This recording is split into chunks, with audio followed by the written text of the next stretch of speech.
এইটা আপনার জন্য, এইটা আপনার জন্য। কিন্তু এটা কি স্যার? এইটা আপনাদের ইন্টারভিউ ড্রেস। আপনারা আপনাদের ড্রেস চেঞ্জ করে এইটা পরে নিন, তারপরে আপনাদের ইন্টারভিউ হবে। এত ছোট ড্রেস?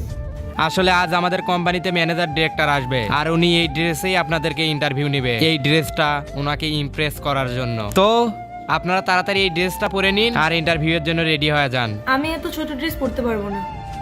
এই ড্রেস ছাড়া আপনাদের ইন্টারভিউ হবে না। কিন্তু স্যার, আমি এত শর্ট ড্রেস পরি না। দেখুন ম্যাডাম, আপনার কোনটা ভালো লাগে কি লাগে না সেইটাতে আমার কোনো যায় আসে না। আপনি কোন ড্রেসটা পরতে পারবেন কি পারবেন না সেটাও আমি জানি না। আমি শুধু এইটুকুই জানি যে ইন্টারভিউ আপনার এই ড্রেস পরেই হবে। আর হ্যাঁ, আপনি এখানে জব ইন্টারভিউ দিতে আসছেন না, আর জব আপনি তখনই পাবেন যখন ইন্টারভিউটা দিবেন। আর আপনি ইন্টারভিউটা তখনই দিতে পারবেন যখন আপনি এই ড্রেসটা পরবেন। এখন কি আপনি বুঝতে পেরেছেন সব কিছু?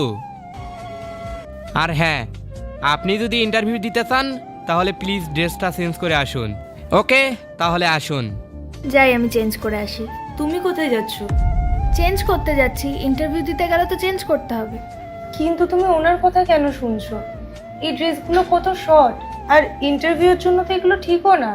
মনে হয় তুমি গ্রাম থেকে এসছো, প্রথমবার ইন্টারভিউ দিতে এসছো নাকি?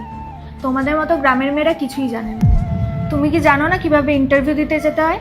তোমার এই কয়েকটা কাজ। এরপর কি হলো সেইটা দেখার আগে এই দুইটা ছবির ভিতর থেকে যে কোনো একটা ছবিকে ভালোবাসে থাকলে ভিডিওতে লাইক করে চ্যানেলটি সাবস্ক্রাইব করে দাও। আর যদি না করো তাহলে আমি বুঝবো তোমরা ছবি দুইটাকে ভালোবাসো না। আর কমেন্টে লিখে যাও আমিন। কাগজ আর ট্যালেন্ট দেখে তোমাকে জব দিয়ে দেবে? তুমি যদি এটা ভেবে থাকো তাহলে তুমি ভুল ভাবছো। এখানে আমাদের সবাইকে খুশি করতে হয়, কখনো কখনো নিজেকে এক্সপোজও করতে হয়, আর প্রয়োজন পড়লে কম্প্রোমাইজও করতে হয়। এত বড় কোম্পানিতে জব পেতে গেলে অনেক কিছুই করতে হবে। আর তুমি যদি ভাবো এই কয়েকটা কাগজ দেখে তুমি জব